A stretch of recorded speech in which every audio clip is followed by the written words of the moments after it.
నమస్తే, welcome to our channel. నేను మీ పద్మావతి. ఈ రోజు మనతో పాటు ప్రముఖ ఆధ్యాత్మికవేత్త మరియు ఆస్ట్రాలజర్ బ్రహ్మశ్రీ సుభాష్ శర్మ గారు ఉన్నారు. మరి ఆయనతో మాట్లాడి సింహరాశి వారికి ఉగాది నుంచి ఉగాది వరకు చూసుకుంటే గనక ఎటువంటి ఫలితాలు కనిపించబోతున్నాయి అనేది తెలుసుకునే ప్రయత్నం చేద్దాం. మరి మీరు కూడా వీటిని ఎక్కడ కూడా స్కిప్ చేయకుండా పూర్తిగా చూసేయండి.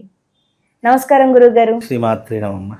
గురువు గారు, మరి ఉగాది నుంచి మనకి నూతన సంవత్సరం వస్తుంది. మరి నూతన సంవత్సరం అంటే మనకి సంవత్సరం నామకరణంతో పాటుగా మొత్తం విధి విధానాలు కూడా మారుతాయి. కాబట్టి మరి ఈ విశ్వావసు నామ సంవత్సరం అనేది సింహరాశి వారికి ఎటువంటి ఫలితాలను ఇవ్వబోతుంది? ఒకవేళ ఫలితాలు ఉంటే గనక అవి మంచివా లేకుంటే చెడ్డవా? వాటిని ఎలా గుర్తించాలి, ఎటువంటి పరిహారాలు చేసుకోవాలి అనేది వివరిస్తారు. తప్పకుండా తెలియజేస్తారు. ముందుగా ప్రేక్షకులందరికీ శ్రీమాత్రే నమః, శ్రీ గురుభ్యో నమః. ముందుగా వీక్షిస్తున్నటువంటి ప్రేక్షకులందరికీ కూడా నూతన సంవత్సర విశ్వవసు నామ సంవత్సర ఉగాది శుభాకాంక్షలు తెలియజేసుకుంటూ, గోచార ఫలితాలు అనేటటువంటి ప్రతి మనిషి జీవితంలో శుభాన్ని లాభాన్ని కలిగించాలని కోరుకుంటూ, ఇక గోచార ఫలితాల్లోకి వెళితే సింహరాశి వారి యొక్క ఫలితాలు. సింహరాశి వారికి గనక చూసుకున్నట్టయితే ఈ సంవత్సరము సింహరాశి వారికి ఆదాయం 11, వ్యయం 11, అలాగే రాజపూజ్యము 3, అవమానం 6. ఈ రకంగా వీళ్ళ యొక్క ఆదాయ వ్యయాలు నడుస్తున్నాయి. అంటే ఖర్చు సమపాలల్లో ఉంటుంది. అలాగే ఆదాయము ఖర్చు సమపాలల్లో ఉండడంతో పాటు అవమానము రాజపూజ్యము అంటే 3 రాజపూజ్యము, అవమానం 6% నడుస్తుంది. ఈ రకమైనటువంటి ఆదాయ వ్యయాలు వీళ్ళ జీవితంలో నడుస్తాయి. ఇక గోచార ఫలితాల్లోకి వస్తే సింహరాశి వారికి గురు సంచారం అనేటటువంటిది 11వ స్థానంలోను, శని సంచారం అనేటటువంటిది 8వ స్థానంలోను, అలాగే రాహు సంచారం అనేటటువంటిది 8వ స్థానంలోను, కేతు సంచారం 2వ స్థానంలో సంచరిస్తూ ఉంటుంది. అంటే ఈ సంవత్సరం గోచారము వీళ్లకు ఈ రకమైనటువంటి స్థానాలలో వాళ్ళ రాశి నుంచి కనుక లెక్క పెడితే కనుక 11వ స్థానంలో గురు సంచారం, 8వ స్థానంలో శని సంచారము, 8వ స్థానంలో రాహు సంచారము, అలాగే కేతు 2వ స్థానంలో సంచరిస్తున్నాడు. దీని యొక్క ప్రభావము మనిషి జీవితం మీద గోచారంలో ఎలా పడుతుందో ఒకసారి చూసుకుందాం. ముఖ్యంగా సింహరాశి వారికి 11వ స్థానంలో గురు సంచారం అని చెప్పడం జరిగింది. మరి 11వ స్థానంలో గురువు సంచరించడం వల్ల ఎలాంటి ప్రభావం ఉంటుంది అంటే అన్నింటి యందు లాభం చేకూరుతుంది. అంటే 11వ స్థానము చాలా లాభదాయకమైనటువంటి స్థానం, గురువు సంచరించడానికి అనుకూలమైనటువంటి స్థానం అని చెప్పుకోవచ్చు. అలాగే కీర్తి ప్రతిష్టలు సంపాదించుకోవడానికి చాలా అనువైనటువంటి సమయము. కీర్తి లాభాలు పెరిగేటటువంటి అవకాశం ఉంటుంది, ఆదాయం పెరిగేటటువంటి అవకాశం ఉంటుంది. అందులోనూ తేజోవృద్ధి కలిగేటటువంటి అవకాశం కూడా ఉంటుంది. తేజోవృద్ధి అంటే అనుకున్నటువంటి పనులు సకాలంలో పూర్తి చేయగలుగుతారు, అనుకున్నటువంటి వారితో బంధుత్వం ఏర్పరచుకుంటారు, అలాగే సఖ్యత పెరిగేటటువంటి అవకాశం ఏర్పడుతుంది, కొత్త వాళ్ళ పరిచయాలు ఏర్పడుతూ ఉంటాయి. అలాగే వీళ్ళు ఎక్కడ ఉంటే అక్కడ ఆనందంగా ఉండేటటువంటి అవకాశాలు ఎక్కువగా కనిపిస్తూ ఉన్నాయి. అలాగే వీళ్ళకేంటి అంటే ముఖ్యంగా విజయ ప్రాప్తి కూడా కలిగేటటువంటి అవకాశం, ఏ రంగంలోనైనా సరే విజయం చేకూరేటటువంటి అవకాశం ఏర్పడుతూ ఉంటుంది. 11వ స్థానం గురు సంచారం వల్ల పదవులు వచ్చేటటువంటి అవకాశము, అలాగే లాభం వచ్చేటటువంటి అవకాశము, సినిమా రంగంలో కానీ రాజకీయ రంగంలో కానీ మంచి మంచి అవకాశాలు పుంజుకునేటటువంటి అవకాశం కూడా తప్పకుండా ఈ యొక్క సింహరాశి వారికి ఏర్పడబోతుంది. అందులోనూ వీళ్ళకి ఏంటి అని అంటే కనుక ముఖ్యంగా ఏదైనా సరే కార్యానుకూలత సాధించాలంటే పట్టు ఉండాలి.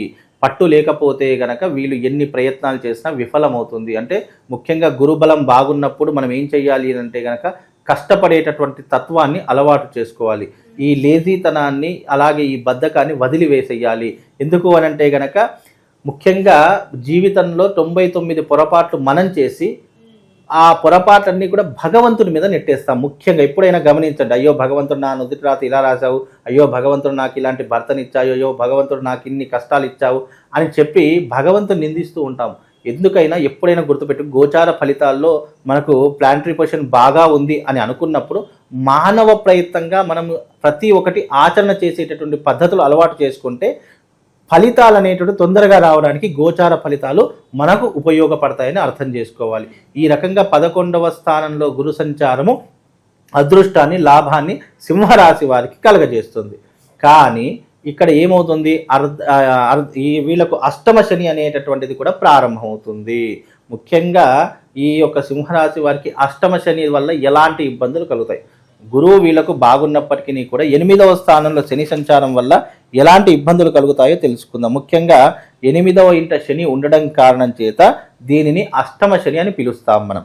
అందులోనూ అష్టమ శని వల్ల మృత్యు ప్రాప్తి, అంటే అష్టమ శని వల్ల ప్రాణం మీద భయం ఏర్పడము, ప్రాణం అంటే తీపి ఏర్పడము, ప్రాణ భయము ఎక్కువగా కలగడం వల్ల, లేదు అనంటే రోడ్డు ప్రమాదాలు జరగడం వల్ల, లేదు అనంటే గనక అకస్మాత్తుగా ఏదైనా హార్ట్ ప్రాబ్లమ్స్ రానివ్వండి, లేదు అనంటే గనక ఉదర సంబంధితమైన వ్యాధుల ద్వారా, లేదా నరాల బలహీనత ద్వారా, మానసిక స్కిన్ ఎలర్జీ ద్వారా వీళ్ళకు కొన్ని దీర్ఘకాలికమైనటువంటి వ్యాధులు సంప్రాప్తి అయ్యేటటువంటి అవకాశం ఏర్పడుతుంది.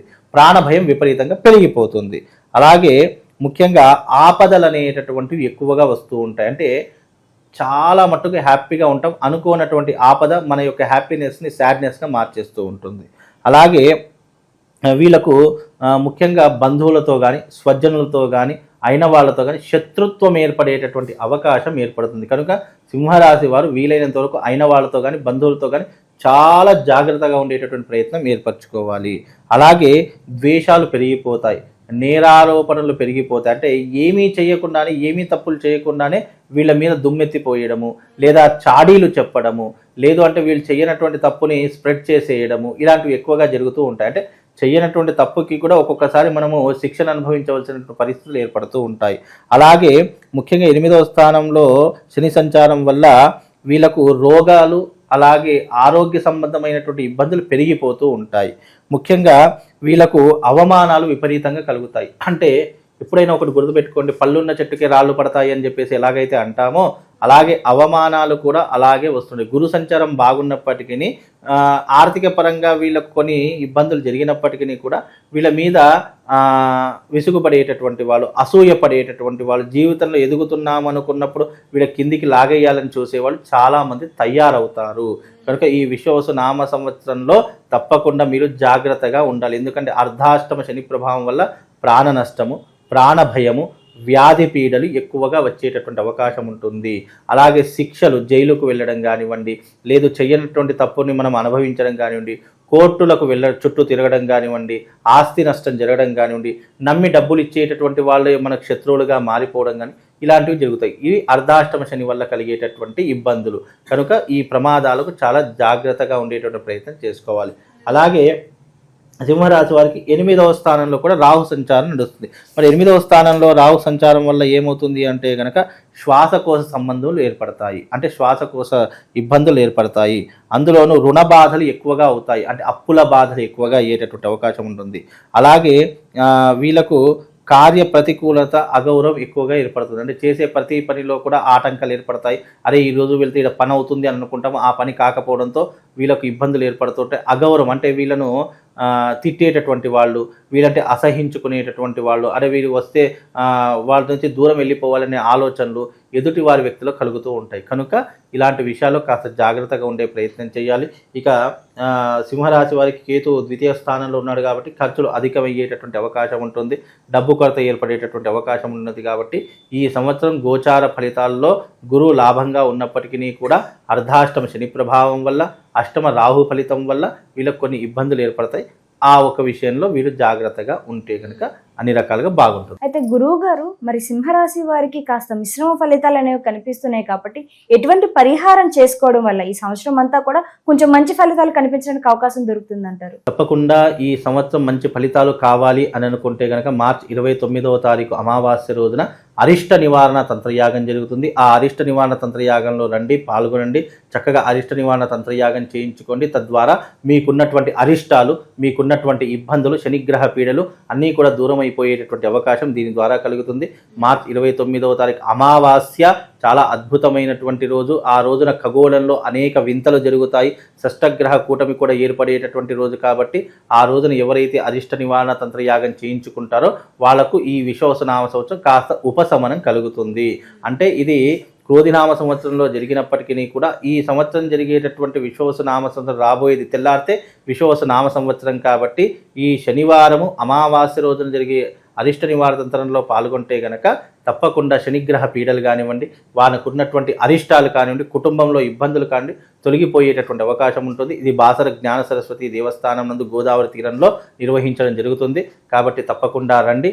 ముందుగా రావాలంటే రిజిస్ట్రేషన్ చేసుకొని తప్పకుండా మీ పేరు నమోదు చేసుకొని వస్తే గనక తప్పకుండా వాళ్లకు ఈ సంవత్సరము కాస్త ఉపశమనంతో పాటు మంచి భవిష్యత్తు కూడా ఏర్పడేటటువంటి అవకాశం దీని ద్వారా కలుగుతుందమ్మా. ఇక ప్రతి ఒక్క రాశి వాళ్ళు, ఈ రాశి వాళ్ళు ఎవరైతే ఉన్నారో తప్పకుండా ఈ సంవత్సరము శిష్టగ్రహ కూటమి ప్రతి ఒక్క రాశుల మీద ప్రభావం చూపించేటటువంటి అవకాశం ఏర్పడుతుంది. కనుక ఈ సంవత్సరము గోదావరి క్షేత్రమునందు బాసర జ్ఞాన సరస్వతి దేవస్థానమునందు గంగా తీరమునందు అరిష్ట నివారణ తంత్రయాగం చేయిస్తున్నాము. 12 రాశుల ప్రతి ఒక్కరూ కూడా ఈ యొక్క యాగంలో పాల్గొనాలి. రాబోయేటటువంటి షష్టగ్రహ కూటమి కొన్ని గ్రహాలకు, అలాగే గ్రహాలలో జరిగేటటువంటి వింతలకు, అలాగే మార్పులకు, ప్లానెటరీ పొజిషన్లో జరిగేటటువంటి కొన్ని గ్రహ సంచారముల యొక్క మార్పు ప్రతి ఒక్క రాశి దాని మీద ప్రభావం చూపించేటటువంటి అవకాశం ఏర్పడుతుంది. కనుక ప్రతి ఒక్కరికి కూడా ఈ సంవత్సరం విశ్వసునామ సంవత్సరము ఆనందంగా ఉండాలనుకున్నా, అలాగే చేసే వృత్తి వ్యాపారాదుల్లో లాభం చేకూరాలనుకున్నా ఈ సంవత్సరం జరిగేటటువంటి ఈ యొక్క అరిష్ట నివారణ తంత్ర యాగంలో పాల్గొనండి. ఈ యాగము తేదీ 29వ తారీఖు రోజున ఉదయం 10 గంటలకు బాసర క్షేత్రం నందు, గోదావరి క్షేత్రం నందు ఈ యాగము సామూహికంగా నిర్వహిస్తున్నాము.